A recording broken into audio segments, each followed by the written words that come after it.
Ayo kita masuk di dalam doa ya. Bapa dalam surga, kami kembali bersyukur karena di tahun yang baru ini Tuhan mengumpulkan kami kembali, menyediakan anugerah yang baru bagi kami untuk boleh belajar dan diisi terus oleh kebenaran firman-Mu.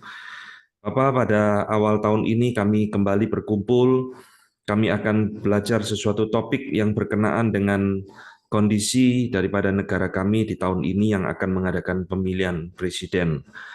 Kiranya topik yang akan kami pelajari ini boleh memperlengkapi kami dan juga boleh membukakan kepada kami wawasan yang baru bagaimana kami mengerti tentang keberadaan gereja, di mana kami adalah bagian daripada kehidupan di dalamnya. Kami menyerahkan waktu di depan, biarlah Tuhan yang memimpin, baik hamba-Mu yang berbicara, juga setiap kami yang mendengarkan. Kami berdoa di dalam nama Tuhan kami Yesus Kristus, Tuhan dan Juru Selamat kami yang hidup. Amin. Oke ya, jadi saudara sekalian, malam ini kita tema agak istimewa karena berkaitan dengan satu situasi di mana di dalam waktu yang tidak lama lagi kita akan mengadakan pemilihan presiden, pemilu. Oleh sebab itu saya memilih tema yang berkenaan dengan topik tersebut ya. Saya akan share screen seperti biasanya. Nah, tema kita hari ini adalah tentang pemikiran John Calvin dan Abraham Kuyper, dua teolog reform, tentang konsep Two Kingdoms Theology atau teologia dua kerajaan. Malam ini adalah bagian yang pertama, saya akan memfokuskan pemikiran Calvin tentang konsep tentang dua kerajaan ini, dan bulan depan baru kita akan masuk di dalam pemikiran Abraham Kuyper ya, untuk bagian kedua. Nah, saudara sekalian, kita akan berbicara tentang apa tema hari ini. Tema ini berbicara tentang relasi antara gereja dan negara ya. Jadi topik pembicaraan tentang Two Kingdoms ini, dua kerajaan ini, itu sebenarnya bukan pertama kali dipikirkan atau digumulkan oleh John Calvin ataupun Abraham Kuyper, tetapi ini sudah dipikirkan sejak di dalam masa bapak-bapak gereja ya. Jadi di dalam konsep Two Kingdoms ini itu didasarkan kepada satu fakta bahwa setelah kejatuhan manusia di dalam dosa, Allah itu memberikan kepada kita manusia itu dua institusi yang kita tidak sadari, saudara. Yang pertama institusi itu adalah gereja, dan kedua institusi itu adalah negara. Ya, tolong bisa di silentkan. Bentar.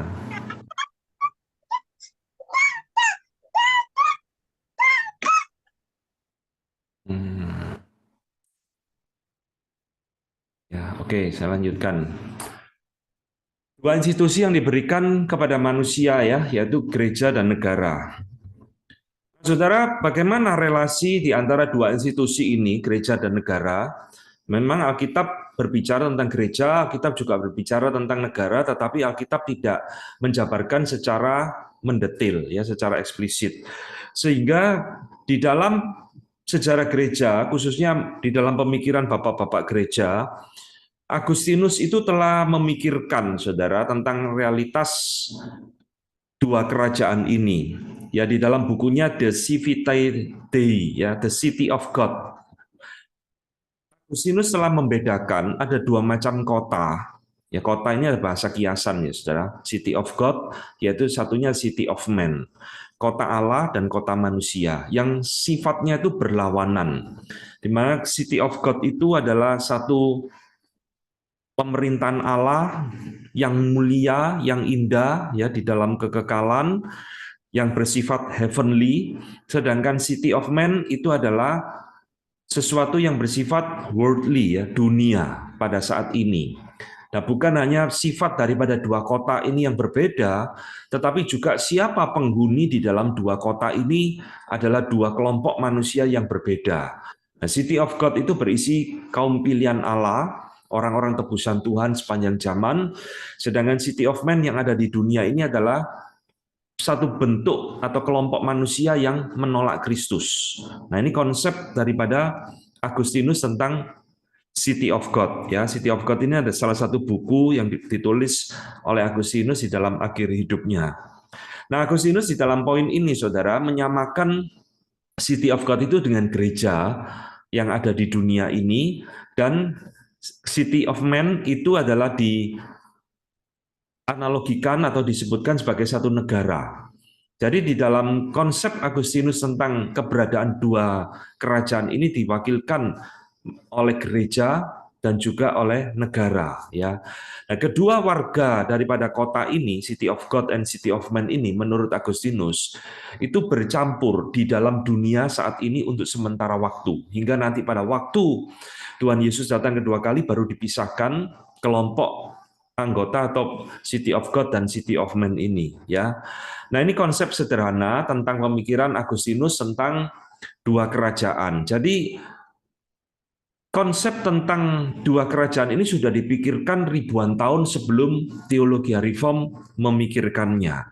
Bahkan kalau kita teliti di dalam tulisan-tulisan sebelum Agustinus, ada kitab yang namanya Didache, ya, dan kitab Epistle to Diognetus ini juga sudah membahas topik yang sama, yaitu kesadaran bahwa di dalam realitas hidup ini ternyata ada dua institusi, dua otoritas yang ada di dalam hidup manusia. Ya, saya berikan satu kutipan dari Didache, ya. Didache ini adalah pengajaran para rasul.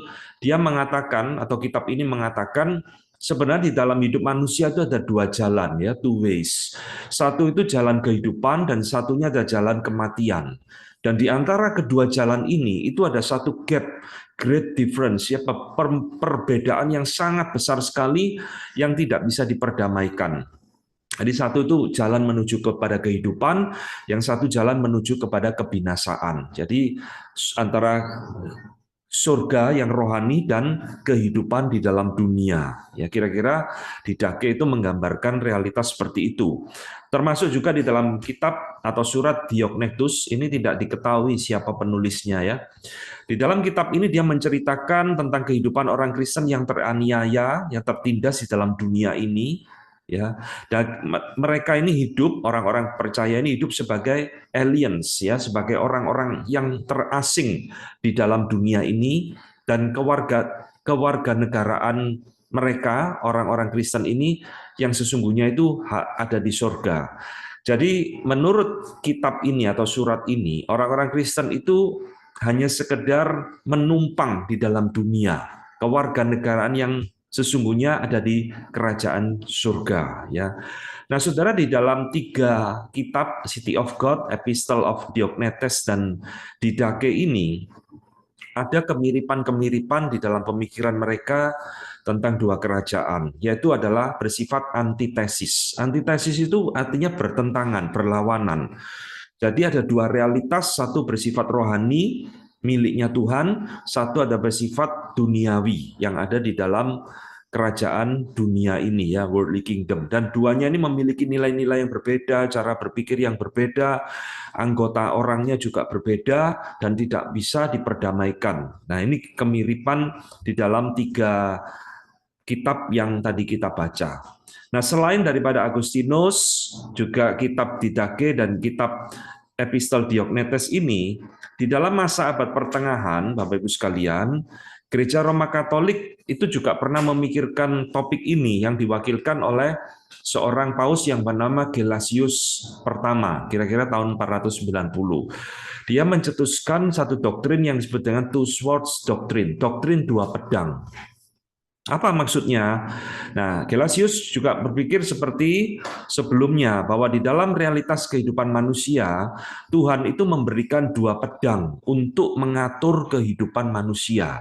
Satu itu adalah pedang rohani yang diwakilkan oleh gereja, oleh rohaniwan. Satu adalah pedang jasmani yang diwakilkan oleh negara. Ya, jadi ini ada satu bahasa kiasan, saudara, two swords, ya, dua pedang. Nah, tapi pemikiran Gelasius ini tidak bersifat antitesis seperti Agustinus. Jadi tiap orang itu memiliki pemikiran yang berbeda-beda, ya, tidak harus seragam. Pemikiran Gelasius mengatakan meskipun Tuhan itu memberikan dua pedang dengan otoritasnya yang berbeda, Tetapi bagi Gelasius, di dalam dunia ini cuma ada satu macam manusia. Dia tidak membedakan antara believers, orang percaya, dan non-believers, seperti Agustinus dan lain-lain yang tadi di atas. Tetapi ada satu macam manusia yang dikendalikan, diatur oleh dua otoritas yang berbeda, yaitu gereja dan negara. Ya, nah ini pemikiran inti daripada Gelasius. Nah, beberapa tahun kemudian, beberapa abad kemudian, Paus yang lain yang bernama Boniface yang ke-8 ini memodifikasi konsep doktrin dua pedang milik Gelasius. Nah, Boniface mengatakan memang ada dua pedang yang Tuhan berikan kepada manusia, satu pedang rohani, satu pedang jasmani. Tetapi dia memodifikasi dengan mengatakan bahwa sebenarnya kuasa daripada negara, yaitu pedang jasmani ini, berasal dari gereja. Jadi ini dua pedang yang sebenarnya berasal dari satu unsur, satu sumber yang sama, yaitu gereja. Ya, jadi gereja itu ada di atas negara.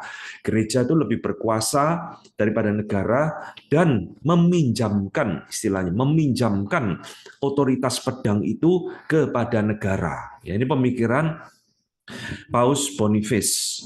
Jadi, saudara, di dalam masa ini jangan heran ya, abad pertengahan itu kalau saudara mendengar kok bisa ada paus bisa menghukum raja. Ya, paus bisa menurunkan raja karena konsep ini, saudara, gereja dianggap lebih berkuasa daripada negara. Ya, nah, di dalam salah satu perkataan dia mengatakan, maka dari itu jika kuasa duniawi ini atau raja ini salah, maka dia akan diadili oleh spiritual power, yaitu gereja. Jadi gereja boleh mengadili kerajaan atau raja. Jika kekuasaan rohani itu error, salah, ya, dia diadili atau dihakimi oleh kekuatan yang lebih besar. Jadi atau kalau ada kuasa rohani yang lebih kecil melakukan kesalahan, dia akan dihakimi oleh atasannya, superior.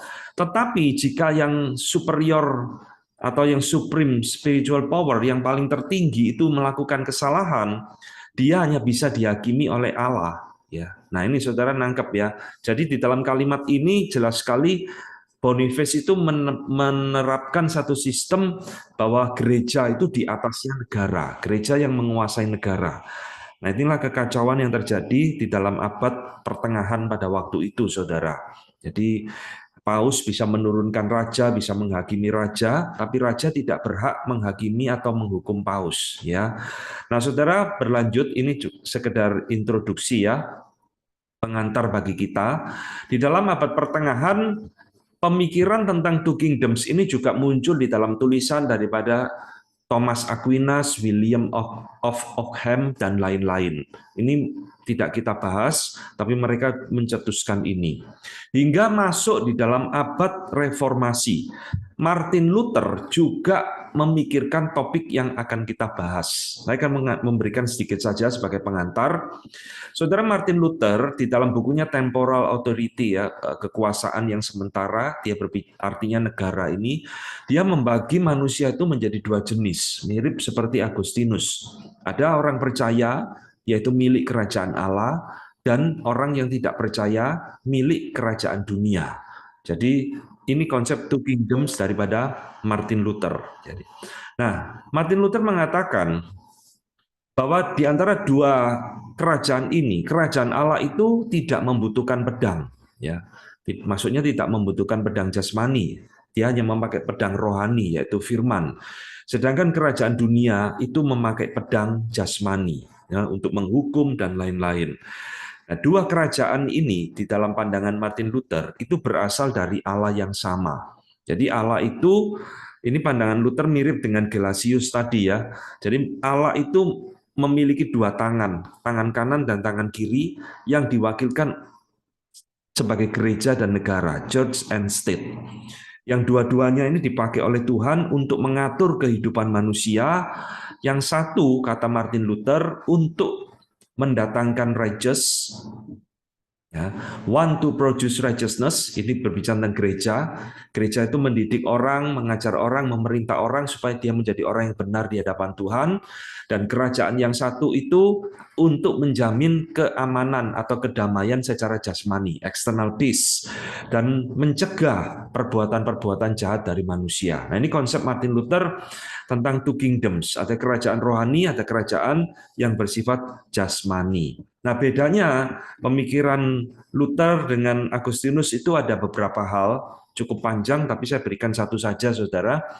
Yaitu Luther berpendapat bahwa orang percaya, anak-anak Tuhan, itu menjadi warga negara dua kerajaan ini. Ya, jadi kalau tadi Agustinus kan split, kita adalah warga kerajaan City of God, bukan City of Man.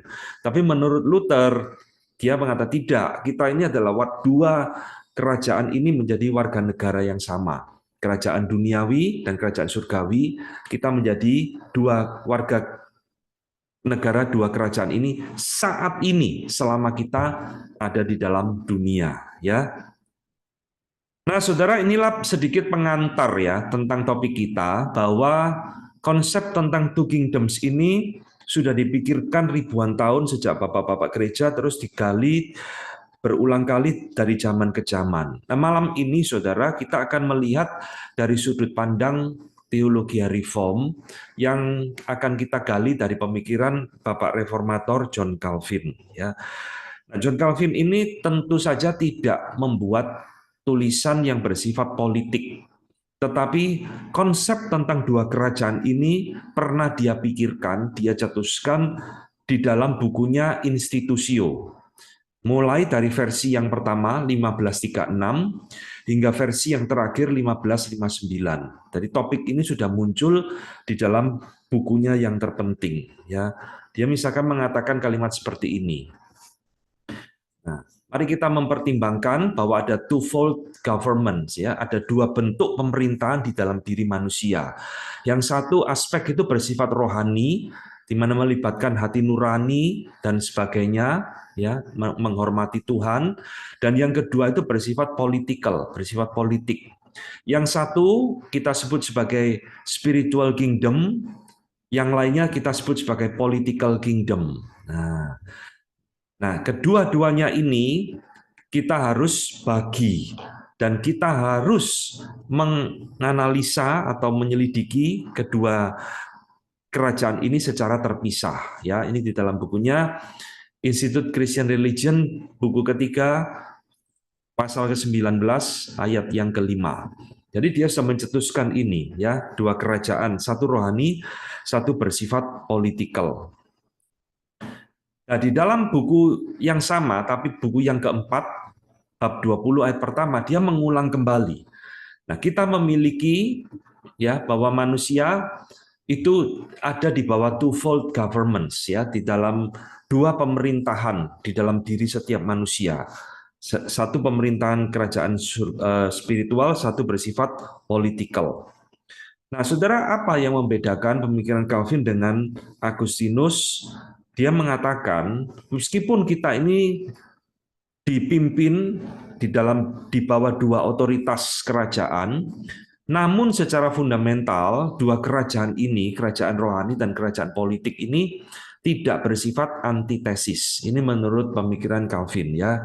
Jadi jangan dipertentangkan seperti Agustinus tadi, bahwa ini sepertinya bermusuhan, bertentangan, ya. Bahwa dua pemerintahan ini not antithetical, jadi tidak bertentangan. Ini yang dia cetuskan. Nah, kita akan menggali, saudara. Calvin mengatakan di dalam bukunya, ya, buku yang keempat, kenapa kok dua kerajaan ini tidak bertentangan? Sebab Allah sendiri itu telah menyaksikan bahwa jabatan pemerintahan ini, ya, Office of Magistrate ini, itu disetujui dan diterima oleh Allah. Allah lah sendiri yang menciptakan institusi yang namanya negara ini. Maka tidak perlu dipertentangkan, karena sesuatu yang datang dari Allah itu sesuatu yang baik, ya. Bukan saja dia menyetujui dan menerima, tetapi dia juga menetapkan dignity, ya, harga diri dengan jabatan-jabatan yang mulia, dan sebagainya, ya, bahwa mereka yaitu para pemerintah, pemimpin-pemimpin negara ini telah menerima mandat dari Tuhan dengan divine authority, otoritas ilahi. Ini konsep Calvin tentang negara. Jadi negara berasal dari Tuhan, menerima mandat dari Tuhan, diberikan kemuliaan oleh Tuhan melalui divine authority. Yang semuanya negara, pemimpin-pemimpin negara itu adalah merepresentasikan kehadiran Allah di dalam dunia. Maka para pemimpin-pemimpin negara itu bertindak seperti wakilnya Tuhan, ya. Ini dalam buku yang keempat. Jadi konsep negara di dalam pemikiran Calvin seperti ini, saudara. Nah, saudara-saudara, di dalam tafsiran Calvin, ya, bahwa kerajaan Allah ini simbol kingly, ya, simbol daripada seorang raja, otoritas raja, itu adalah menyimbolkan Lord Jesus Christ, menyimbolkan kehadiran Yesus Kristus sendiri di dalam dunia ini. Jadi ini sama seperti wakil daripada Kristus di dalam dunia. Kita lanjutkan dulu. Di dalam tafsiran David van Drunen, ya, di dalam bukunya yang saya baca,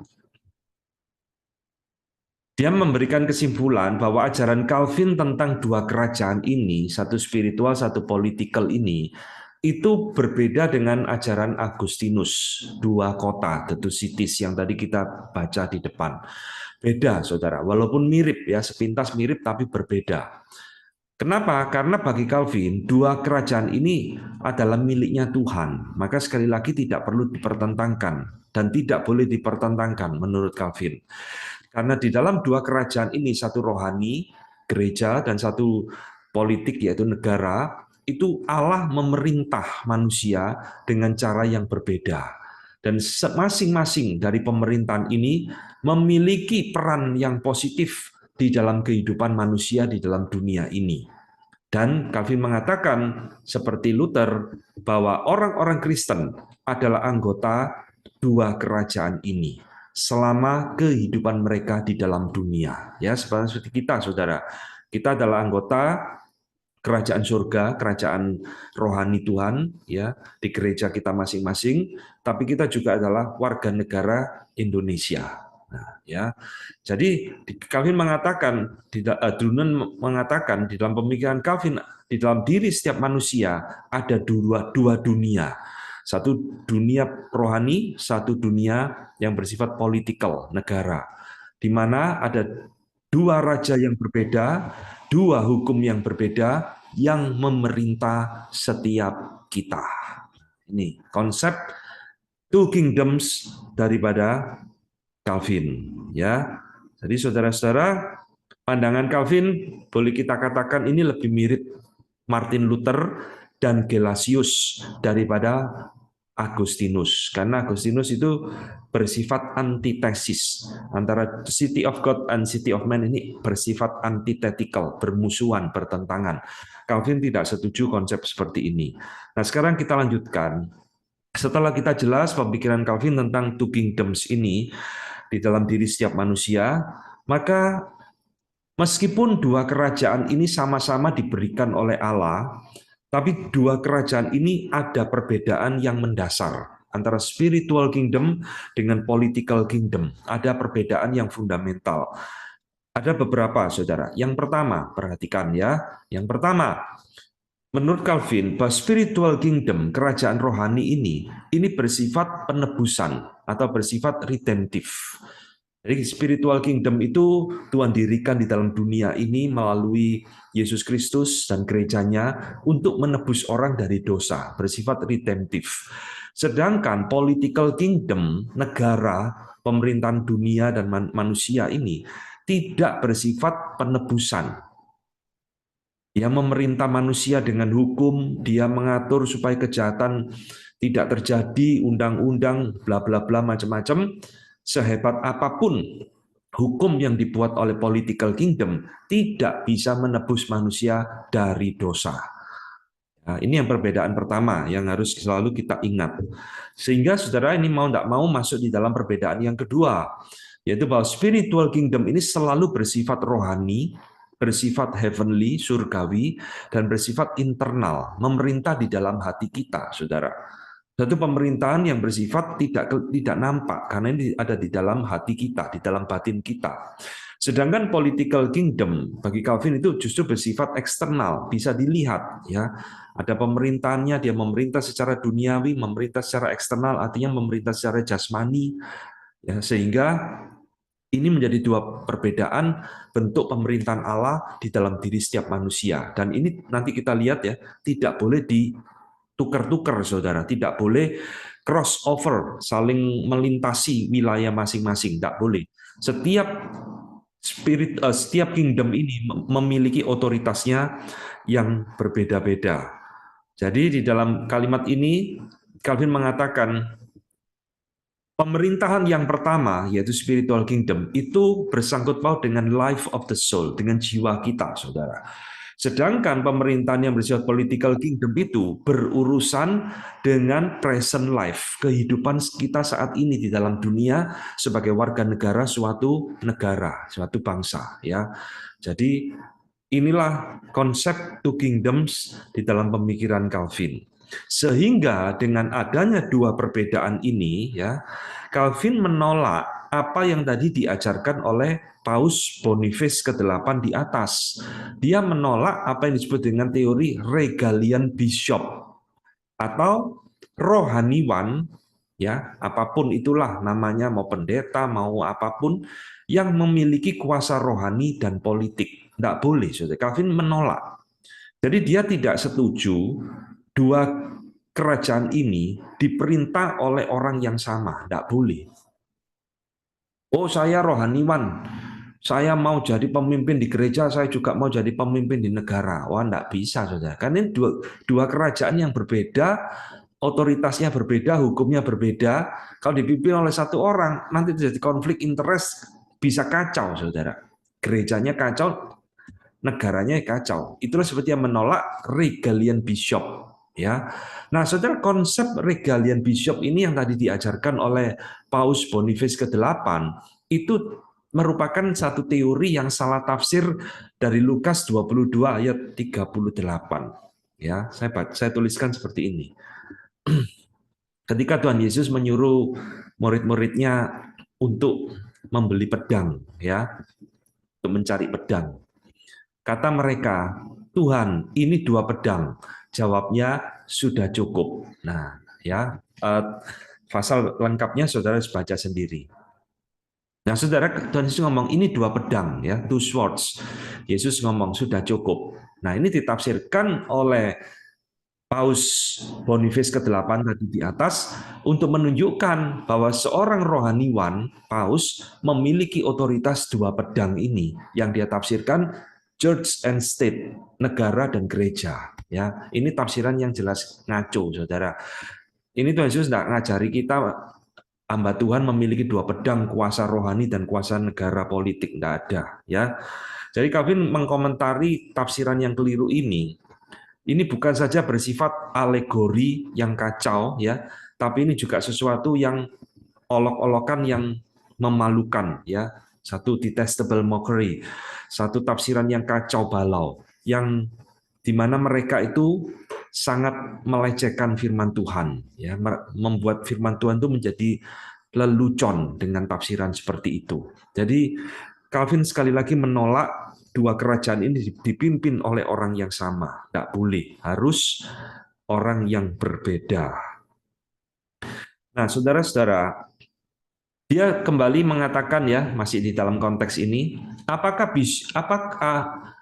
kewajiban bishop itu melibatkan mereka di dalam hal-hal yang bersifat hukum, ya, dan di dalam pengaturan administration daripada kota, ya, dan provinsi-provinsi, dan menjalani aktivitas sejauh yang begitu melampaui apa yang menjadi hak mereka. Ya, jadi ini satu perkataan yang kira-kira bersifat tafsiran, bahwa sindiran maksud saya. Jadi tugasnya seorang bishop rohaniwan itu apa sih sampai mengurusi masalah kota, masalah administrasi, hukum dan sebagainya ya. Itu bukan tugas seorang rohaniwan.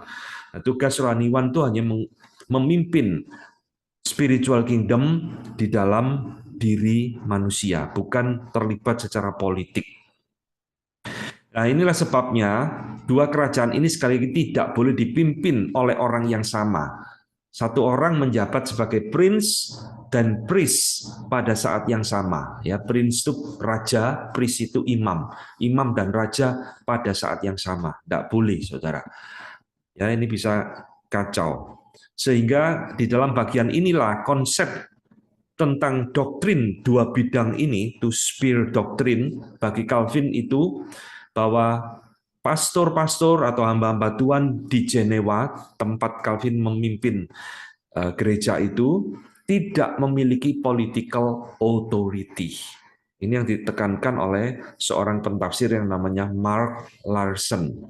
Jadi, saudara tahu kan di Jenewa Calvin memimpin sebagai rohaniwan, nanti akan kita lihat ya di bagian belakang ini, dan sebagai seorang rohaniwan, baik dirinya dan pastor-pastor yang lain, hamba Tuhan lain, tidak memiliki political authority. Itu nanti ada bidang lain yang mengatur di Jenewa tentang bernegara, ya. Dia hanya memimpin secara rohani. Ini yang kedua, saudara, cukup panjang.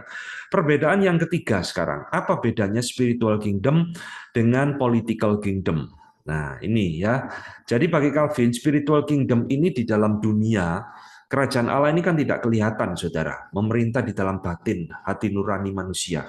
Itu diwujudkan di dalam bentuk gereja. Kayak gereja ini semacam perwakilan spiritual kingdom Allah di dalam dunia, sedangkan political kingdom ini diwujudkan di dalam bentuk negara.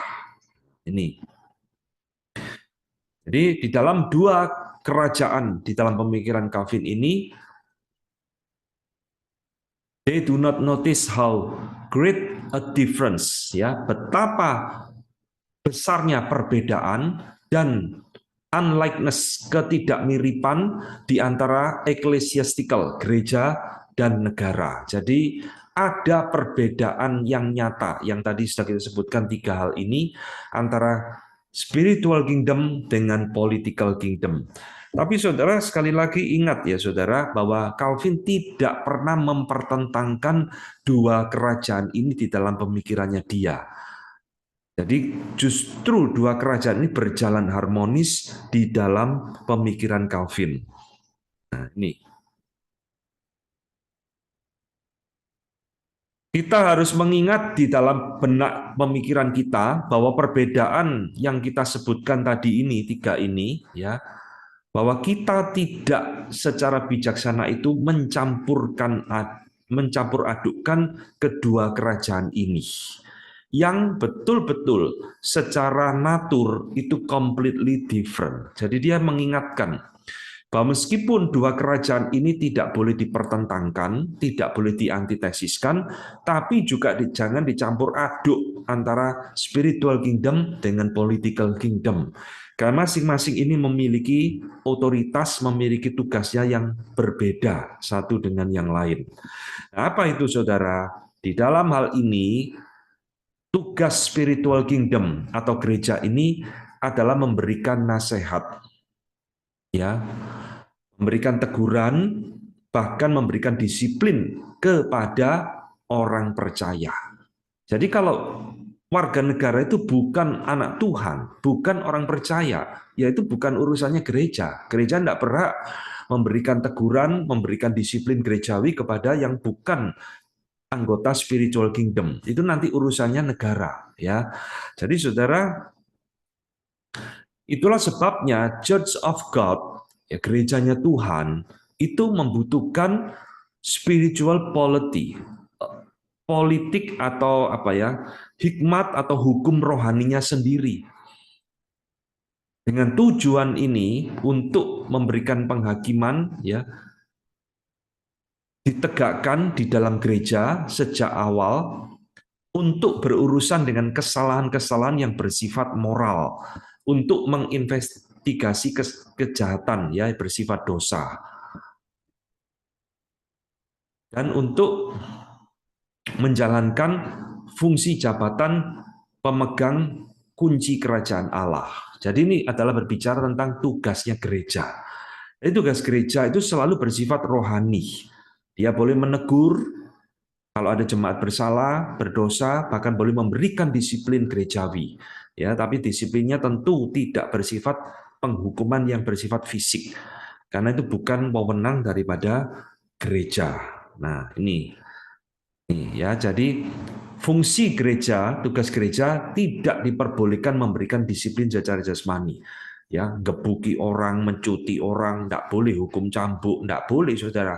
Itu bukan tugasnya gereja, itu tugasnya negara. Ya, jadi saudara, sekali lagi Alvin terus mengingatkan di dalam pembahasannya di dalam Institusio buku keempat ini cukup panjang. Ya, dia mengatakan bahwa gereja tidak memiliki hak hak pedang untuk menghukum atau untuk memaksa dan sebagainya, ya, bahkan untuk memenjarakan seseorang itu tidak boleh, saudara. Yang dimana itu merupakan tugasnya magistrate, tugasnya pemerintahan. Nah, maka gereja tidak boleh melakukan apa yang menjadi tugasnya negara. Tidak juga pemerintahan magistrate ini melakukan apa yang hanya boleh dilakukan oleh gereja. Nanti kita akan lihat apa sih bedanya tugasnya negara dan tugasnya gereja, ya. Jadi saudara, dua kerajaan ini itu memiliki hukumnya sendiri, memiliki cara disiplinnya sendiri, memiliki pemerintahan orangnya sendiri, ya, dan tidak boleh bercampur aduk satu dengan yang lain.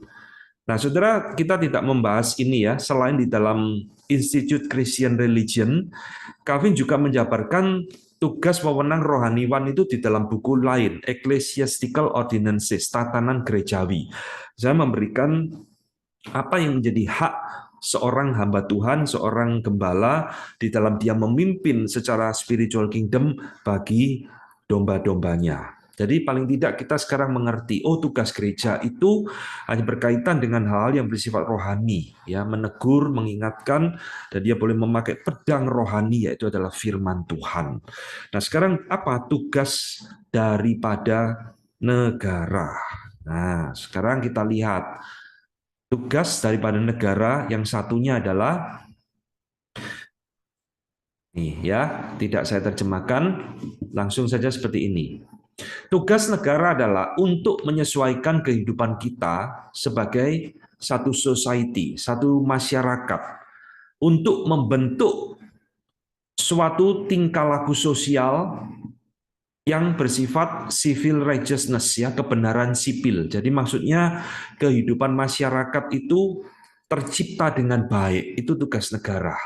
Sehingga masyarakat itu tercipta hidup bermasyarakat yang baik dan sebagainya, ya. Nah, tugas yang lain adalah to reconcile, untuk memperdamaikan kita dengan yang lain. Jika ada permusuhan, inilah fungsi pengadilan untuk menentukan siapa yang bersalah.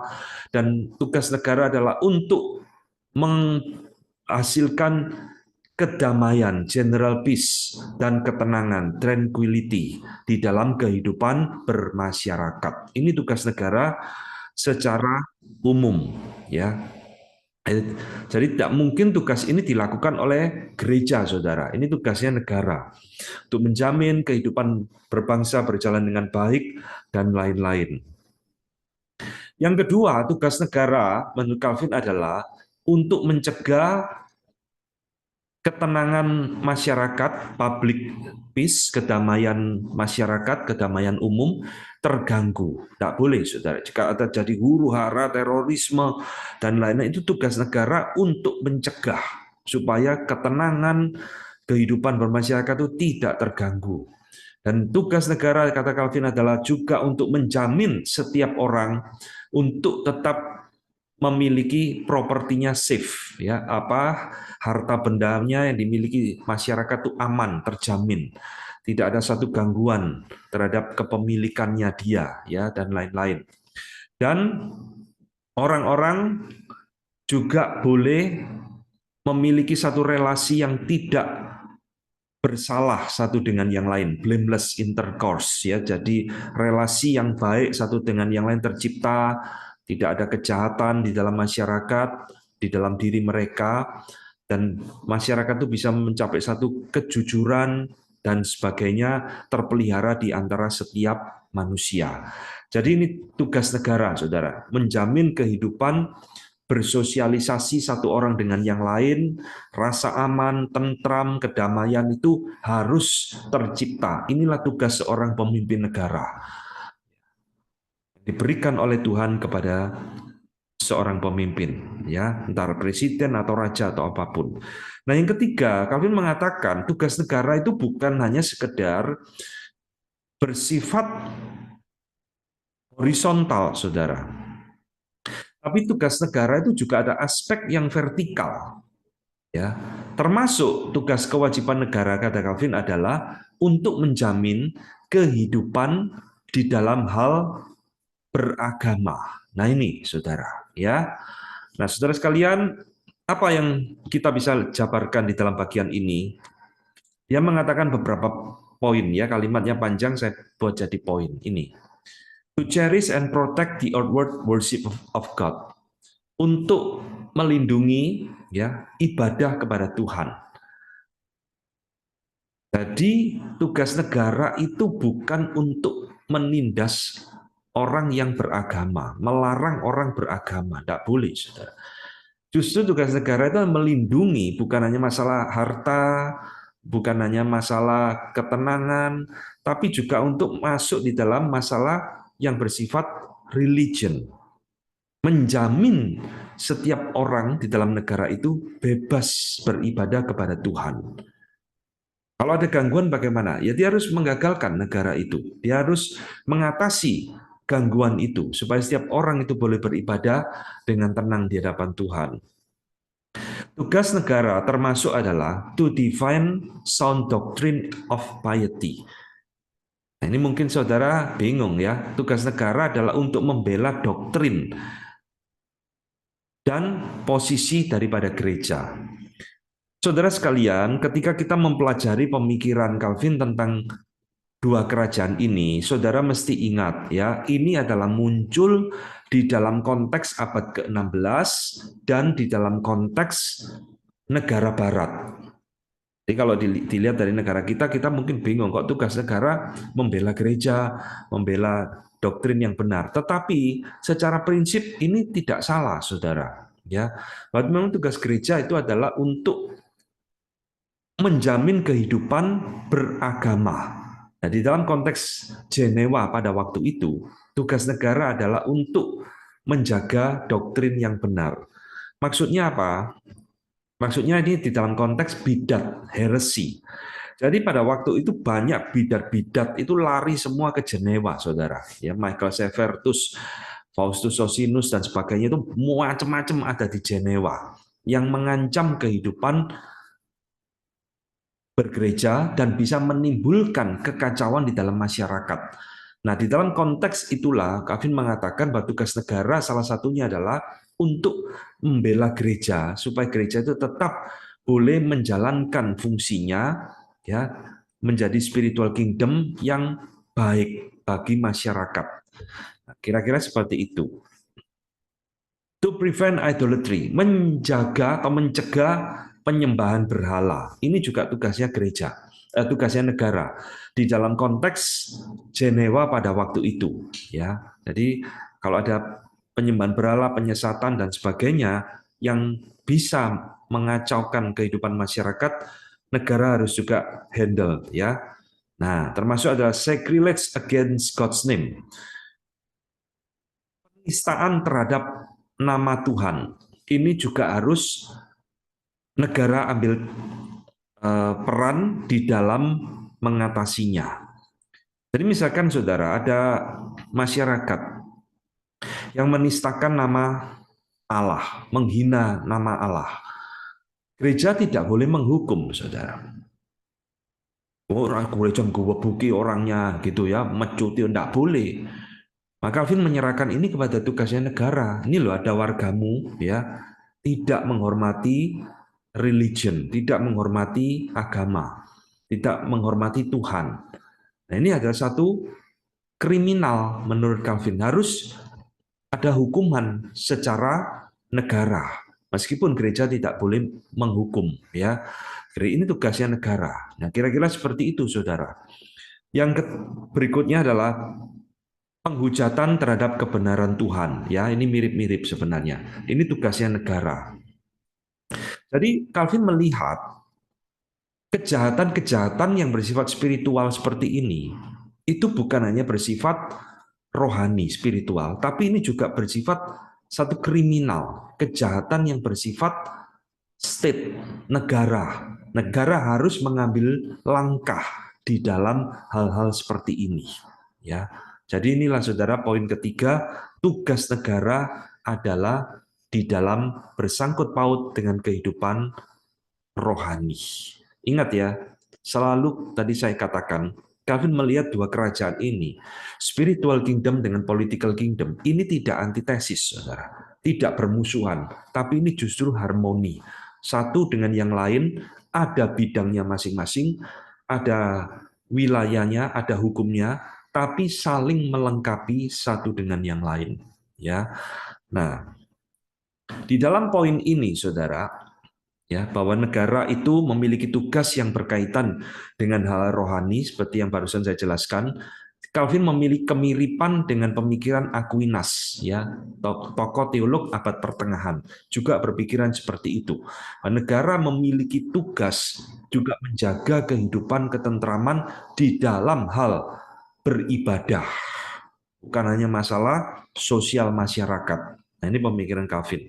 Aquinas, ya, misalkan dalam bukunya Summa Theologiae mengatakan, jika itu adil bagi seorang penipu atau penjahat, ya, dan penjahat-penjahat yang lain untuk dihukum mati tanpa ampun oleh secular authority, yaitu negara, ya, jika itu bagus, itu adil menghukum orang jahat, maka betapa besarnya alasan orang-orang penyesat, ya, heretics, bukan hanya diekskomunikasi, dibuang, disingkirkan, tetapi also put to death, dihukum mati ketika mereka diyakinkan, ya, convicted, tertuduh sebagai bidat. Nah, ini pemikiran Aquinas, ya.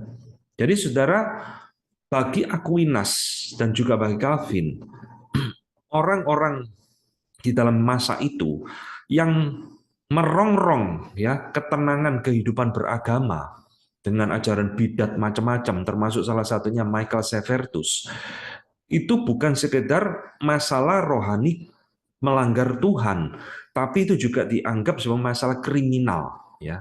Di dalam hukum manusia itu dianggap kriminal di dalam pandangan Aquinas dan juga Calvin. Nah, itulah sebabnya orang-orang seperti ini tidak salah dihukum secara negara.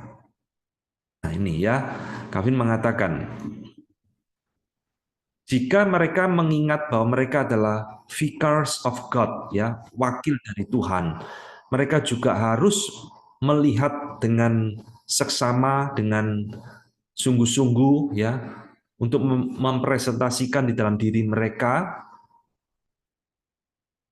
gambaran tentang divine providence, providensi Allah, protection, goodness, benevolence, and justice of God. Nah, ini maksudnya Calvin mengatakan, para pemimpin-pemimpin negara, kalau mereka ingat mereka itu wakilnya Tuhan di dalam dunia ini, mereka itu harus menjalankan fungsi mereka dengan sungguh-sungguh, dengan rajin, ya, dengan berhati-hati, karena mereka itu mau merepresentasikan diri mereka itu sebagai gambaran divine providence, providensi Allah, protection of God, goodness of God, justice of God, dan sebagainya. Maka mereka harus menjalankan fungsi itu di dalam pemerintahan mereka.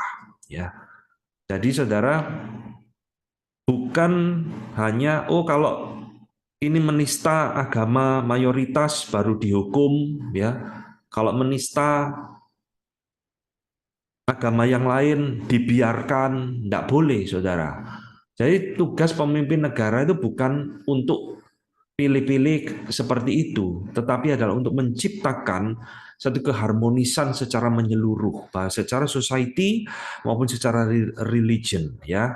Itu tugas pemimpin negara atau tugas negara, seperti itu. Yang keempat, tugas negara menurut Calvin adalah di dalam aspek-aspek tertentu negara, ya tentu saja maksudnya ada pemimpin-pemimpin negara diberikan wewenang untuk menyandang pedang. Ya. Nah, saudara, menyandang pedang ini artinya macam-macam. Calvin memberikan tafsiran, mereka tidak menyandang pedang dengan sia-sia, kata Paulus. Ya, ini Calvin mengutip Roma 13 ayat 4, pemerintah itu menyandang pedang. Mereka tidak menyandang pedang dengan sia-sia, sebab mereka adalah pelayannya Tuhan, minister of God, yang menjalankan murka Tuhan sebagai pembalas kejahatan ya di dalam dunia ini. Jadi negara itu diberikan hak oleh Tuhan untuk menegakkan keadilan, hukum Allah. Bila perlu memakai pedang. Ya, pedang ini artinya bisa hukuman mati, artinya juga bisa di dalam arti berperang. Jadi sesuatu yang menyangkut dengan fisik, menyangkut dengan kekerasan, yaitu pedang. Ya, nah, saudara, di dalam konsep pemerintah boleh menyandang pedang dan memang itu Tuhan berikan hak itu kepada negara. Calvin menyetujui apa yang disebut dengan just war di dalam bukunya Institutio, buku keempat, ya. Tapi dia menolak holy war, jihad, ya. Nah, saudara sudah membedakan ya dua istilah, just war dan holy war. Holy war itu boleh bahasa gampangannya jihad, perang demi agama. Wah, sebuah agama mati-mati, enggak. Calvin menolak. Enggak usah berperang demi nama Tuhan, demi agama Kristen perang. Dia menolak konsep holy war. Tapi dia menyetujui konsep just war. Justice war, perang karena keadilan, perang untuk membela keadilan. Ya, jadi saudara, bagaimana dan kapan sebuah negara boleh berperang? Calvin tidak setuju negara itu invasi perang. Seperti tiba-tiba Rusia serbu Ukraina, wah perang ya. Tapi dia menyetujui just war, perang untuk membela diri, perang untuk menyatakan keadilan. Ada 4 kondisi, saudara, yang dimungkinkan just war itu tidak terhindarkan. Negara menyandang pedang di dalam peperangan. Pertama, hanya negara yang boleh mendeklarasikan perang, bukan individu atau gereja. Nah ini ya, jadi ini kesalahan daripada perang salib. Mengatasnamakan Tuhan lalu perang masuk di dalam holy war. Nah, ini Calvin menolak, tidak setuju. Jadi gereja tidak boleh mendeklarasikan perang. Wah, kita perang melawan itu. Itu bukan tugasnya gereja, itu bukan tugasnya pendeta, saudara. Itu tugasnya negara. Hanya pemimpin negara, entah raja atau presiden atau apapun, yang boleh mendeklarasikan kita dalam keadaan perang. Ya, nah perang itu hanya boleh dilakukan, just war itu hanya boleh dilakukan dengan penyebab yang jelas. Sebabnya harus jelas, saudara. Dan sebabnya itu adalah kita membela diri, bukan kita menyerang negara orang lain. Ya, jadi kalau menyerang negara orang lain, Calvin tidak setuju. Negara menyandang pedang seperti itu. Ketiga, harus dilandaskan dengan motivasi yang benar. Motivasinya adalah untuk mempertahankan hak kita sebagai negara. Motivasinya untuk menjaga kedaulatan kita sebagai negara yang terjajah atau diserang dan sebagainya, ya, untuk menciptakan kedamaian dan lain-lain. Dan motivasinya itu bukan untuk membalas. Jadi kalau musuhnya sudah menyerah, ya sudah selesai. Tak boleh musuhnya sudah menyerah, bunuh terus. Nah, itu bukan just war lagi, saudara. Motivasinya harus benar. Dan yang keempat, just war ini menurut Calvin hanya boleh dilakukan kalau ini adalah jalan terakhir. Ya, sudah tidak ada jalan lain, sudah. Negosiasi, rekonsiliasi sudah tidak dimungkinkan. Ya, maka inilah negara menyandang pedang di dalam arti berperang. Ya, jadi ini konsep tugas negara sampai pada titik boleh menyandang pedang, menegakkan keadilan di dalam masyarakat, ataupun berperang. Dan yang kelima, tugas negara menurut Calvin adalah, ini sebenarnya bukan tugas ya, tapi hak. Negara itu memiliki hak berhak menerima pajak dari rakyatnya. Ini terakhir dia mengatakan, saya juga ingin menambahkan ini bahwa tributes and taxes ya are the lawful revenues of princes. Bahwa tributes itu apa ya? Sumbangan dan pajak-pajak ya. Itu adalah sesuatu yang memang layak diterima oleh raja. Di mana mereka boleh memakai itu utamanya untuk sebagai public expenses ya, biaya untuk negara di dalam menjalankan negara dan sebagainya. Ini ya. Jadi tugas rakyat kata Calvin adalah untuk bersumbangsi ya, memberikan support kepada public necessity, kebutuhan negara, kebutuhan masyarakat. Jadi inilah tugas daripada rakyat untuk mendukung negara, mendukung pemerintahan. Salah satunya adalah berpartisipasi di dalam memberikan pajak ya sebagai bagian mereka. Tapi saudara, meskipun negara ini memiliki banyak kewajiban dan otoritas, tapi Calvin mengingatkan tugas negara tidak berotoritas mengatur hal-hal yang bersifat doktrin dan ibadah di dalam gereja. Ya, ini ingat ya, konteksnya adalah Jenewa. Tapi prinsipnya secara umum berlaku secara universal. Jadi negara memiliki tugasnya sendiri, menegakkan keadilan, menyandang pedang, dan sebagainya. Tapi negara tidak boleh cawe-cawe urusan gereja. Ngatur doktrin. Doktrin mesti begini, atau ibadah mesti begini, begitu, dan sebagainya. Tidak boleh. Itu bukan urusannya negara, itu bukan urusannya raja. Ya, itu sudah di luar wewenang seorang pemimpin negara. Jadi dia mengatakan, saya di sini ya tidak mengizinkan orang untuk membuat hukum menurut keputusannya dia sendiri, maksudnya raja ini, concerning religion and the worship of God, tentang hal-hal yang bersifat agama dan hal yang bersifat ibadah kepada Tuhan. Tidak boleh, saudara. Nah ini tadi ya yang kita lihat, Calvin menolak mengapa di dalam negara dan gereja dua kerajaan ini tidak boleh dipimpin oleh orang yang sama, regalian bishop. Kacau, saudara. Gerejanya bisa kacau, negaranya bisa kacau. Ini konsep two kingdoms ini harus dipimpin oleh dua orang yang berbeda. Nah, kenapa gereja tidak boleh cawe-cawe urusan rohani, urusan agama ya. Dalam konteks kita yang universal ya agama apapun. Bukan hanya agama Kristen, bukan hanya gereja. Karena Calvin menekankan ini ada satu liberty of conscience, kebebasan hati nurani.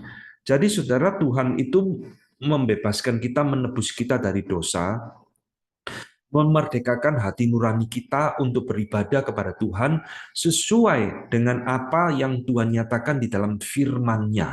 Ya, sekali lagi ini di dalam konteks kekristenan. Kita beribadah kepada Tuhan, yang mengatur ibadah kita adalah firman-Nya, bukan hukum negara, bukan hukum manusia. Sehingga ini disebut dengan liberty of conscience, kemerdekaan hati nurani. Sehingga saudara, kalau negara itu ngatur gereja, ya, doktrinnya masih begini, ibadahnya ini, tidak boleh ini, harus begini, begitu. Hati nurani kita sebagai anak Tuhan itu tidak lagi merdeka, saudara. Kita menyembah Tuhan tidak lagi bebas. Kita beribadah kepada Tuhan tidak lagi dengan kemerdekaan hati nurani, tapi dengan hati nurani yang tertekan karena takut dengan negara dan sebagainya. Lalu lihat inilah yang terjadi, misalkan salah satunya di negara-negara komunis seperti di Tiongkok ya. Gereja itu diatur oleh negara. Khotbah disensor. Kamu khotbah mau ngomong apa disensor? Oh, ngomong ini enggak boleh. Buang, enggak boleh khotbah ini, enggak boleh khotbah itu, ibadah masih begini begitu. Nah, saudara, inilah kesalahan ya di dalam relasi spiritual kingdom dengan political kingdom. Kalau bercampur aduk semua crossover otoritinya akan kacau seperti itu ya. Jadi saudara, dua kerajaan ini masing-masing punya wewenangnya, punya hukumnya, punya pemimpinnya yang berbeda-beda. Tidak boleh bercampur aduk, tapi juga tidak bersifat antitetikal, bertentangan, tapi berjalan harmonis di dalam masyarakat dan di dalam kehidupan rohani. Oke ya, kita lanjutkan. Saya sekarang akan berbicara apa pemikiran Calvin dan juga para teolog-teolog Reform tentang dasar political kingdom ini. Nah, saudara, di dalam pemikiran Calvin dan semua orang-orang Reform, political kingdom, negara, ya bentuknya apapun itu didasarkan kepada yang disebut dengan natural law, hukum alam. Nah, apa yang dimaksud dengan hukum alam ini? Ya, hukum alam ini bukan hukum gravitasi, bukan, saudara. Istilahnya natural law, hukum alam. Jadi hukum alam ini adalah hukum yang ditanamkan Allah di dalam diri manusia. Roma pasal kedua, mereka yang tidak mengenal Allah, ya, tapi mereka di dalam hati nurani mereka tahu Allah itu ada. Nah, Roma pasal kedua. Jadi kenapa ada yang namanya political kingdom ini? Dan apa yang mengatur kehidupan hukum di dalam political kingdom ini? Bagi Calvin dan semua teolog-teolog Reform mengatakan, ini didasarkan kepada hukum alam yang Tuhan sudah tanamkan di dalam batin setiap manusia, yaitu adalah natural knowledge of God, pengenalan akan Allah yang alami. Jadi kalau seorang pemimpin negara, apapun itu jabatannya, raja, presiden, perdana menteri, macam-macam, dia tahu Allah itu ada, mestinya dia memimpin negaranya dengan hati yang takut kepada Tuhan. Karena Tuhan sudah menanamkan di dalam batin setiap manusia tentang yang disebut dengan natural law ini. Tahu apa yang jahat, apa yang buruk. Ya, jadi saudara-saudara, untuk mengerti mencuri itu bersalah atau dosa, tidak harus jadi orang Kristen, saudara. Itu natural law. Ya, orang tidak mengenal Tuhan Yesus tahu membunuh itu salah. Orang tidak kenal Tuhan Yesus tahu berzina itu dosa, saudara. Nah, itulah disebut dengan natural law yang diberikan oleh Tuhan di dalam hati nurani manusia, dan Tuhan menginginkan dan memakai ini untuk menjadi modal dasar dari political kingdom itu berjalan baik di dalam kehidupan bermasyarakat. Ya, nah, adalah fakta bahwa law of God, hukumnya Tuhan, yang kita sebut sebagai moral law, hukum moral itu tidak lain tidak bukan adalah kesaksian dari natural law, hukum alam, dan hati nurani yang Tuhan telah ukirkan di dalam pikiran setiap manusia. Jadi saudara, moral law dengan natural law ini di dalam pemikiran Calvin dan dalam pemikiran teologi Reform ini menunjuk kepada hal yang sama. Ya, apa itu moral law? Apa itu natural law? Tidak lain tidak bukan, ini adalah dekalog, 10 hukum Allah. Ini saudara. Jadi dasar political kingdom, negara itu berdiri di dalam dunia ini. Hukum-hukum yang diciptakan oleh manusia, undang-undang yang dibuat oleh suatu negara, menurut Calvin, harus mencerminkan 10 hukum Allah ini. Karena inilah yang Tuhan tanamkan di dalam diri setiap manusia. Baik dia orang Kristen atau bukan, dia mengenal 10 hukum Allah ini. Ya, khususnya adalah loh batu yang kedua. Jangan membunuh, jangan berzina dan sebagainya. Ya, enggak usah diajari, semua orang tahu berbohong itu dosa, saudara. Mencuri itu dosa. Dan inilah dasar keberadaan atau dasar hukum sebuah political kingdom. Ya, nah saudara-saudara, natural law yang Tuhan berikan kepada manusia ini di dalam pemikiran Calvin dan teologi Reform adalah di dalam konsep creating work of God, bukan redeeming work of God. Jadi saudara mengerti ya, ini penting saudara.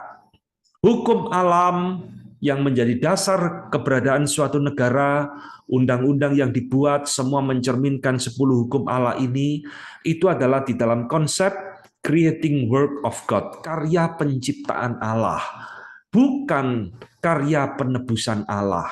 Itulah sebabnya negara tidak pernah menebus manusia dari dosa. Hukum yang dibuat oleh negara, undang-undang yang dibuat oleh negara tidak pernah menebus manusia. Ya, dan natural law ini hanya berbicara tentang karya penciptaan Allah di dalam mula-mula di dalam Taman Eden. Tuhan memberikan hukum alam ini di dalam batin manusia. Saudara, poin ini penting, saudara. Ya, sehingga David Van Drunen kembali mengatakan, Calvin tidak percaya bahwa civil kingdom, kerajaan sipil, ya, kerajaan negara ini dapat diperintah semata-mata by the teaching of Scripture. Nah, saudara jangan kaget. Di dalam konsep Calvin nanti juga Abraham Kuyper sama, saudara. Alkitab itu tidak cukup untuk menjadi dasar satu-satunya political kingdom di dalam dunia. Karena memang Alkitab itu tidak berbicara tentang undang-undang yang dibuat oleh manusia, saudara. Paham ya? Kalau saudara memakai Alkitab menjadi dasar political kingdom, nanti sebentar kita bahas, saudara akan jatuh kepada teokrasi seperti perjanjian lama. Semua diatur oleh hukum Taurat Musa, dan Calvin menolak itu. Abraham Kuyper juga menolak itu. Hukum Taurat Musa, civil law, apabila seorang anak menghina orang tuanya, dia harus dimusnahkan, dihukum mati. Ya, jikalau seorang memiliki lembu keluar liar nyeruduk orang sampai mati, orang itu harus dihukum mati termasuk lembunya. Itu teokrasi, sudah. Kalau itu diterapkan di dalam zaman kita sekarang, ya sudah bisa bayangkan seperti apa. Itulah sebab Calvin tidak meletakkan dasar political kingdom ini semata-mata di dalam firman Tuhan, tetapi justru dia meletakkan di dalam natural law, hukum alam yang Tuhan sudah berikan di dalam batin setiap manusia. 10 hukum itu adalah fondasi kehidupan political kingdom. Ya, nah saudara, Van Drunen juga mengatakan, he denied, ya, Calvin menolak bahwa hukum alam could ever give knowledge of salvation. Hukum alam ini bisa menyelamatkan manusia di dalam heavenly kingdom, kerajaan surgawi. Ya, jelas tak bisa. Undang-undang ciptaan manusia, ciptaan negara tidak bisa menebus, tidak bisa menyelamatkan manusia. Itu hanya berlaku aspek sosial, mengatur manusia bagaimana harus hidup di dalam sebuah negara. Ya. Nah, even while he affirmed that it provided true and useful knowledge of mundane things in the civil kingdom. Tetapi meskipun demikian, natural law itu tidak bisa menyelamatkan seseorang. Calvin menerima, ya, dan menyetujui bahwa hukum alam itu menyediakan satu pemahaman yang true and useful, pengetahuan yang benar dan berguna di dalam hal-hal duniawi tentang civil kingdom, kerajaan politik di dalam dunia ini. Itu berguna. Jadi ini dasar political kingdom-nya dia, saudara. Memang natural law tidak bisa menyelamatkan, tetapi itu berguna untuk fondasi suatu negara. Kalimat yang sama ini juga diberikan oleh John White, ya, di dalam bukunya. Saya baca seperti ini, saudara. Pemimpin-pemimpin politik harus memerintah earthly kingdom, ya, kerajaan di dunia ini apapun bentuknya, by written political laws, hukum-hukum yang tertulis secara politik, not by personal fiat atau kecenderungan pribadi. Jadi seorang raja, seorang presiden tidak boleh buat hukum semau-maunya dia. Dia harus membuat hukum yang benar. Nah ini, their laws, hukum-hukum mereka harus mencakup biblical principle, prinsip-prinsip rohani, ya, prinsip-prinsip biblical of love of God and neighbor, yang mengasihi Tuhan dan sesama. Nah, apa itu saya? Ya 10 hukum, kasihilah Allahmu dan kasihilah sesamamu. Tetapi mereka tidak harus merangkul biblical laws per se. Mereka para pemimpin negara ini tidak harus menjalankan hukum biblical ini secara apa adanya seperti hukum Taurat yang tadi saya katakan. Itu loh saudara. Mereka boleh menciptakan hukum, undang-undang. Nah, saudara lihat ya, undang-undang di Indonesia dengan undang-undang di negara lain bisa berbeda kan? Tidak apa-apa. Tapi undang-undang itu harus mencerminkan the love of God and the love of neighbor, mengasihi Tuhan dan mengasihi sesama. Itu adalah natural law, 10 hukum.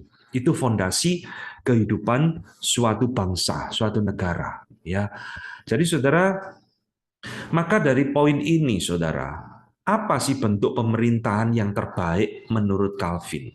Apakah Calvin seorang penganut teokrasi? Saudara, di dalam beberapa pentafsir-pentafsir John Calvin ya, seperti Greg Bahnsen, kemudian John Rosas Rosdoni, dan sebagainya, itu mentafsirkan Calvin itu penganut teokrasi. Dari teokrasi itu ada teo kan Allah, krasi itu pemimpinan ya, demokrasi, teokrasi. Jadi teokrasi itu ada cara pemerintahan yang langsung dipimpin oleh Allah seperti di dalam zaman Perjanjian Lama yang tadi saya katakan, saudara. Jadi saudara, apakah Calvin ini penganut teokrasi? Jelas tidak. Tadi saya katakan dia justru menolak teokrasi. Dia tidak setuju bahwa negara di dalam zaman sekarang ini dipimpin dengan hukum seperti di dalam hukum Taurat Musa. Tidak, saudara.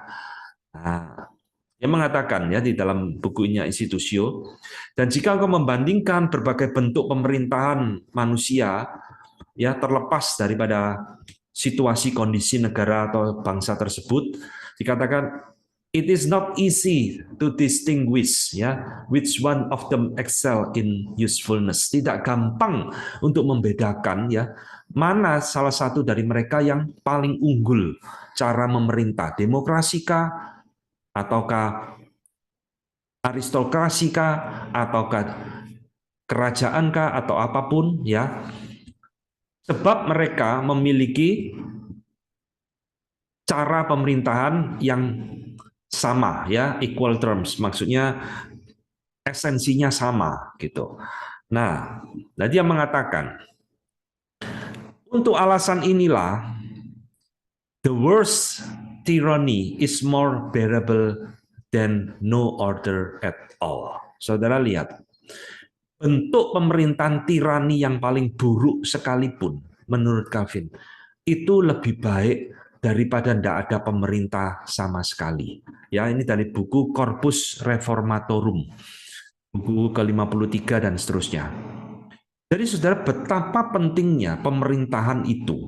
Kalau suatu bangsa itu tidak ada pemerintahan, saudara, lebih kacau daripada pemerintah tirani yang paling buruk sekalipun. Paling tidak tetap ada hukum yang mengatur. Ya, nah ini konsepnya dia. Kalau tidak ada hukum, manusia bisa bunuh-bunuhan. Maka bentuk pemerintahan apa yang terbaik? Calvin mengatakan, saya tidak menyangkali bahwa aristokrat, ya aristokrasi, bentuk pemerintahan secara aristokrat itu dipimpin oleh sekelompok orang. Nah ini, atau sebuah sistem terdiri dari aristokrasi dan demokrasi. Campuran demokrasi dan aristokrasi itu bagi Calvin adalah bentuk pemerintahan yang terbaik. Far excels all others. Jauh lebih tinggi, jauh lebih indah daripada bentuk yang lainnya. Nah, bukan karena itu lebih bagus pada dirinya sendiri, tetapi karena jarang bagi raja-raja bisa mengontrol dirinya sendiri.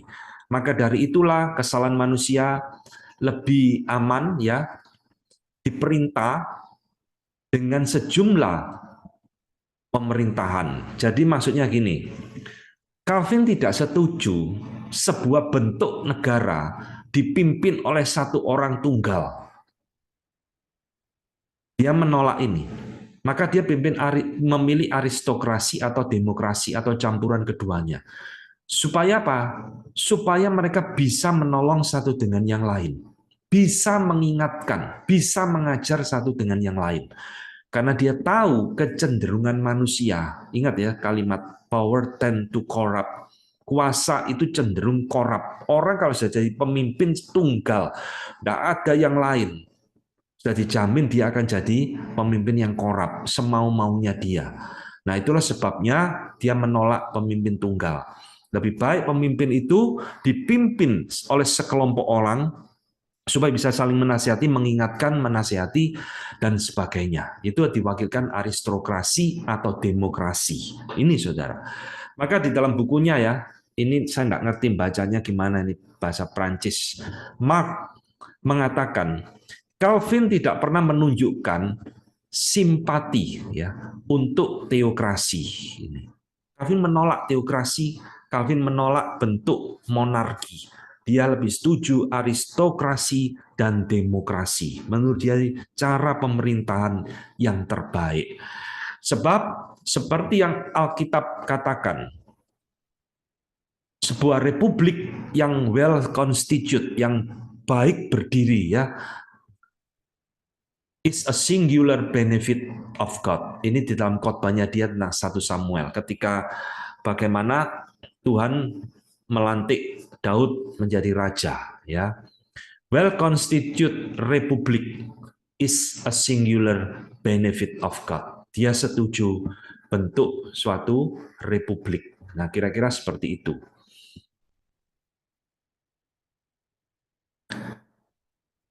Artinya apa, saudara? Maksud dari kalimat ini, dia menolak bentuk teokrasi yang tadi saya barusan sebutkan, ya, dengan adanya raja yang dipimpin oleh Tuhan, tapi tidak lagi Tuhan langsung memerintah secara teokrasi, ya, diwakilkan kepada manusia dalam bentuk seorang raja. Intinya di situ, ya. Jadi, saudara, setelah kita tahu bentuk pemerintahan menurut Calvin seperti itu, sekarang kita berbicara pandangan dia tentang ketaatan kepada political kingdom. Sejauh apa sih rakyat, orang percaya, taat kepada pemerintah? Saudara-saudara, di dalam bukunya, saudara jangan kaget Calvin meletakkan dan mengatakan bahwa kita itu harus taat kepada pemerintah. Itu ada satu keharusan. Ya, keharusan, bukan pilihan, saudara. Nah, dia mengatakan ini berulang kali di dalam tulisannya. Nah, Tuhan itu meskipun mereka memiliki unjust judgment, ya, pengadilan atau keputusan-keputusan yang tidak adil, Alkitab dengan jelas menegaskan bahwa itu adalah providensi hikmatnya Tuhan. Seorang raja itu memerintah. Dan khususnya memerintahkan kita untuk menghormati raja, ya, raja atau presiden atau apapun lah. Pokoknya pemerintah harus menghormatinya. Dan di dalam buku yang lain, Corpus Reformatorum, dia mengatakan, jika kita mentaati manusia yang memerintah kita sesuai dengan kehendak Tuhan, kita menghormati Tuhan yang telah menunjuk dan memberikan otoritas kepada mereka. Anggap, jika kita menghormati dan menghargai pemimpin kita sesuai dengan kehendak Tuhan, kita berarti sama juga mentaati Tuhan yang telah menunjuk pemimpin tersebut. Nah ini saudara, ya, konsep otoritas secara hierarki, taat kepada raja, dari taat kepada Tuhan. Dan dia mengatakan, bahkan jika kita hidup di bawah seperti orang Turki, nah ini saudara, ini konteksnya di dalam abad masa itu ya, Turki, atau tirani, atau deadly enemies, ya, musuh-musuh yang mematikan. Kita tetap harus taat tunduk kepada mereka. Why? Mengapa? Sebab itulah yang menyenangkan Tuhan. Ini di dalam Corpus Reformatorum. Ya. Jadi ketaatan warga, rakyat, terlebih lagi ada juga anak-anak Tuhan kepada pemerintah di atasnya, itu adalah satu keharusan.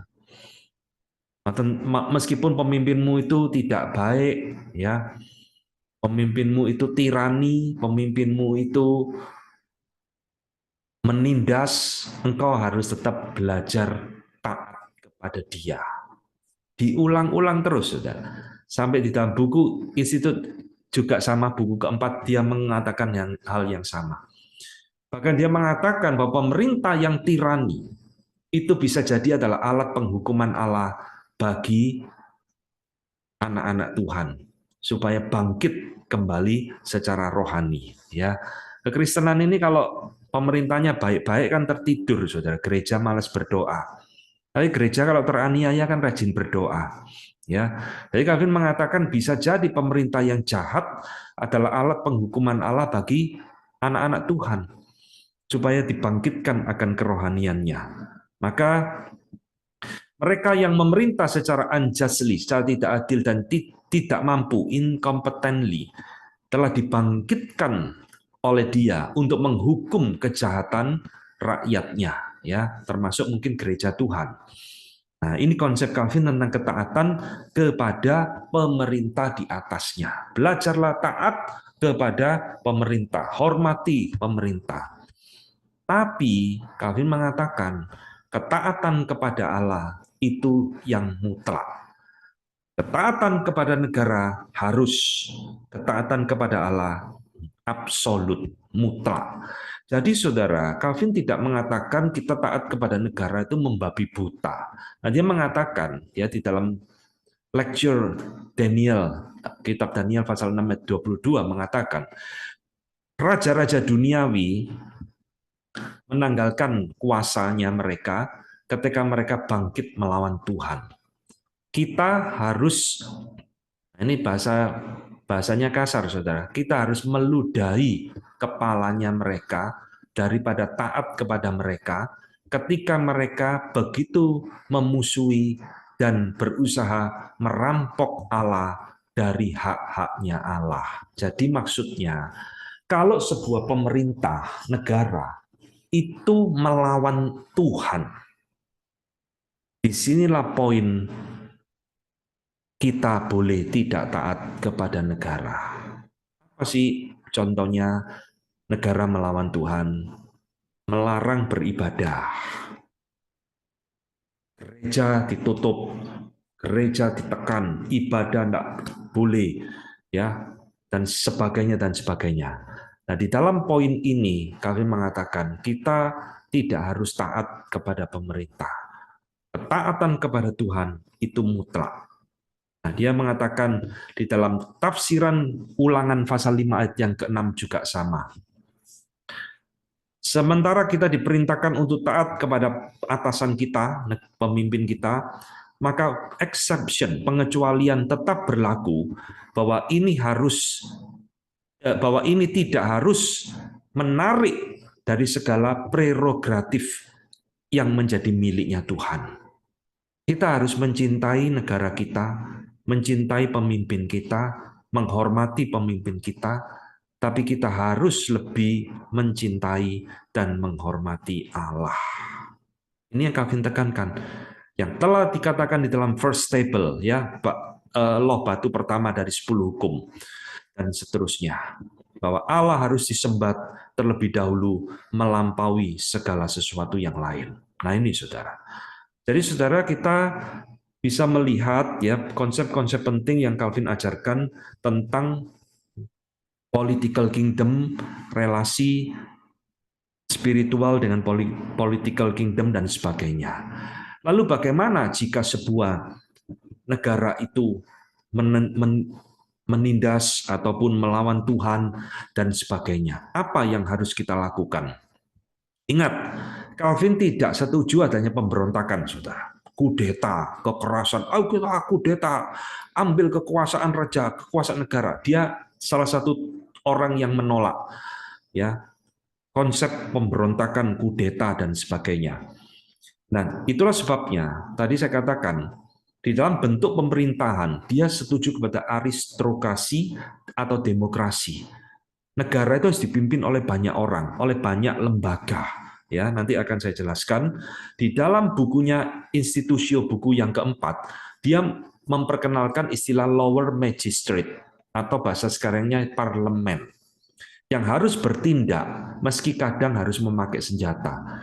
Jadi kalau seorang pemimpin negara itu sudah mulai ngawur, sudah menindas ngawur dan sebagainya, melawan Tuhan, menutup gereja, tidak boleh beribadah, macam-macam. Inilah tugasnya lower magistrate, parlemen yang harus bertindak, yaitu menurunkan pemimpin tersebut. Bukan kita orang Kristen yang kudeta pemberontak, tidak. Ya, jadi ada jalur-jalur kenegaraan yang dia sudah siapkan. Dari Robert Kingdon di dalam tafsirannya, secara faktual ya, itu dijalankan oleh manusia, usually of the aristocracy, ya, aristokrat. Jadi sekelompok pemimpin who claim the right to select rulers, yang memiliki hak untuk memilih para pemimpin dan untuk memberikan nasihat kepada mereka, termasuk menurunkan pemimpin tersebut.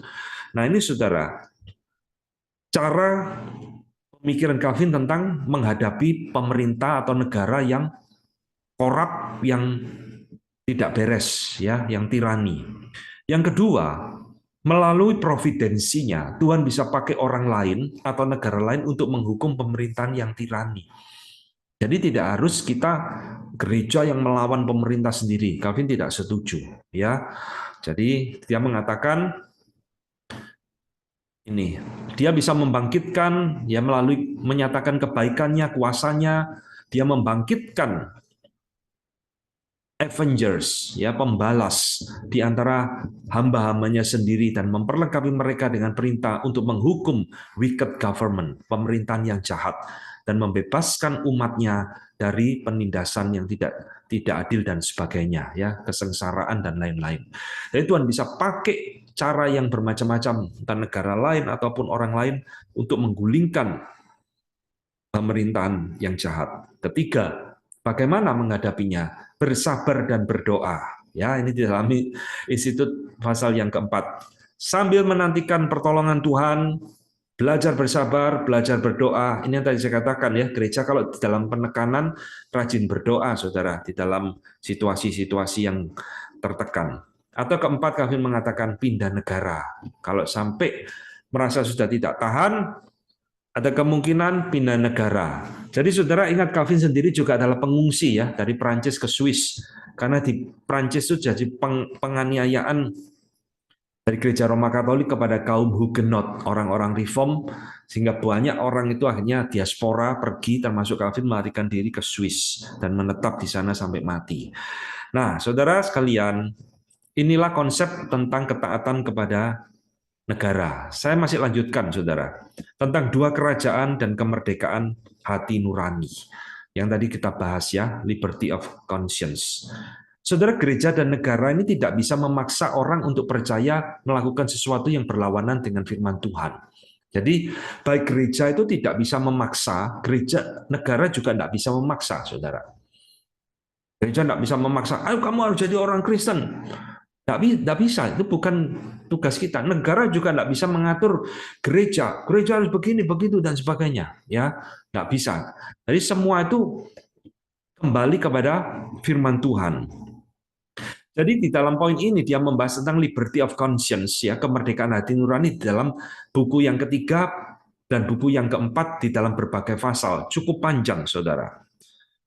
Nah, dia mengatakan, ada perkataan Paulus yang terkenal bahwa kita harus mentaati bukan hanya karena takut hukuman, tetapi juga karena hati nurani kita. Ya, jadi hati nurani kita itu adalah penting di mata Calvin. Kita itu bisa hidup bernegara dengan tenang, hidup bernegara dengan bebas, hidup beragama, menjalankan iman kita, beribadah juga dengan tenang, dengan hati yang merdeka. Ya, jadi jangan sampai tertekan, penjara, baik oleh gereja sendiri maupun oleh negara itu sendiri.